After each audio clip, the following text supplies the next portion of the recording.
তো দেখো গাইস, চলে এলাম আবার একটা নতুন ব্লগ ভিডিও নিয়ে। তো আজকে দেখো রিসেপশন লুক হবে, তাই মানে ক্লাসে চলে এলাম। ম্যাডামও বসেছিল, বাট আর একজন এখনও আসেনি। তো আমি শাড়িটা পরিয়ে নিলাম। মডেল তো এসে পৌঁছে গেছে অনেক আগে থেকে। তো চলো, আজকে রিসেপশন লুক হবে, তাই একটু ভিডিও ক্লিপ নিচ্ছিলাম, সেটাই তোমাদের সঙ্গে শেয়ার করি। তারপরে দেখো ওকে সমস্ত কিছু পরানো হয়ে গেছে। তো তারপরে প্রথমেই যেটা দেবো প্রাইমার, যারা যারা মেকআপ জানো তারা তো জানো, বাট আমি প্রোডাক্টগুলো দেখিয়ে দিচ্ছি, তোমরা হয়তো চিনে ফেলবে। তো তারপরে ওকে শুইয়ে দিয়েছি, মানে বলে দিই শুয়ে পড়, আর আমরা তোর ওপরে অত্যাচার করি। তো তারপরে দেখো হাইলাইটিং করার জন্য একটা সুন্দর একটা দিয়ে দিল। তারপরে মেকআপ স্টুডিওর এই কনসিলারটা দিয়ে ভালো করে করে নিল, সেট করে নিল। তারপরে এই যে আরেকটা কনসিলার দিয়ে ভালো করে দেখো ম্যাডাম ব্লেন্ড দিয়ে ব্লেন্ডার করে নিচ্ছে। আর তোমরা যদি এরকম সুন্দর সুন্দর মেকআপ পেতে যাও তো আমার কমেন্ট বক্সে কমেন্ট করো। যদি ফেসবুক থেকে দেখছো কমেন্ট করো, কি ইউটিউব থেকে দেখছো, যেখান থেকেই দেখো কমেন্ট করো, তো যোগাযোগ করিয়ে দেবো। তো চলো, তারপরে ফাউন্ডেশন লাগিয়ে দিল, দেওয়ার পরে আবার ভালো করে ব্লেন্ডিং করে নেব। সমস্ত প্রোডাক্টগুলো দিয়ে ভালো করে যত ব্লেন্ড করবে মুখের গ্লেজটা সত্যি একটু চেঞ্জ হয়ে যাবে। তো তারপরে দেখো কন্ট্রোল প্যালেট থেকে কন্ট্রোল নিয়ে কন্ট্রোল করিয়ে নিল। তারপরে যেটা সব থেকে ভালো লাগে, এই যে দেখো এই পিঙ্কি ব্লাসারটা দিয়ে চলো পুরো মুখটাই চেঞ্জ হয়ে গেছে।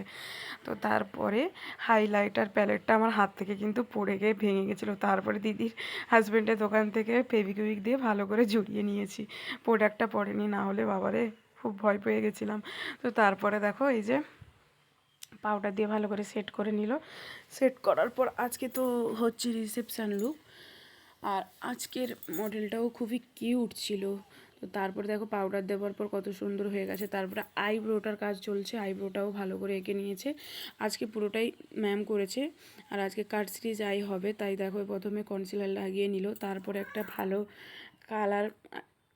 তো তারপরে দেখো এই যে আইটা করছে, তারপরে আবার একটু লিকুইড কনসিলার দিল এখানে। দেওয়ার পরে এই আইটা কেমন করছে তোমরা শুধু দেখো। এই আইটা সত্যি খুব ভালো লেগেছে। আমি কোনো কিন্তু ফিল্টার দিয়ে ভিডিও করিনি, জাস্ট এটা আমার নর্মাল ক্যামেরা। তো তারপরে দেখো কাজল পরানো হয়ে গেছে, তারপরে আইলাইনারটাও এক চোখে পরানো হয়ে গেছে। দেখো তারপরে নিচে দেখো স্মাচ করা হয়েছে, দেখো কত সুন্দর লাগছে। তো তারপরে মডেলকে খাবার দেওয়া হলো বিরিয়ানি, তো ও খেয়ে ফেললো। তো তারপরে যেটা দিল লিপস্টিক পরিয়ে নেওয়া হলো, তারপরে ওর চোখ থেকে একটু জল পড়ছিল, সেটা দেখানো। এই যে দেখো চোখ থেকে জল পড়ছিল বললাম না, তার আগে হাইলাইটারও লাগানো হয়ে গেছে। তো তারপরে ওই যে যেগুলো আমাকে বোঝাচ্ছিল যে এরকম এরকম থাকলে এরকম এরকম করবে, তারপরে দেখো ক্রিম পার নিয়ে চলে এলাম। ক্রিম পার দিয়ে এবার চুলটা সেট করব। তারপরে একটু পোজ দিয়ে হাসিটা দেখো, জাস্ট ওয়াও, একদম লেডি কিলার। দেখো তারপরে এই যে চুলের এই মানে বানটা হবে, তাই ম্যাডাম দেখাচ্ছিলো এরকম নিয়ে এরকম করবে। তারপরে দেখো বেনি করা হয়ে গেছে। বেনি করার পরে সুন্দর ফুল নিয়ে এসছে, জিপসি ফুল। তারপরে দেখো টিকলি পরানোর পর তারপরে আমাদের ক্যামেরাম্যান তো চলে এসছে। তারপরে বললাম না ভিডিও করার জন্য একটু ক্লিপ নিয়েছিলাম, সেটাও তোমাদের সঙ্গে দেখিয়ে নিলাম। এই যে দেখো ফাইনাল লুক কেমন লাগছে বলো।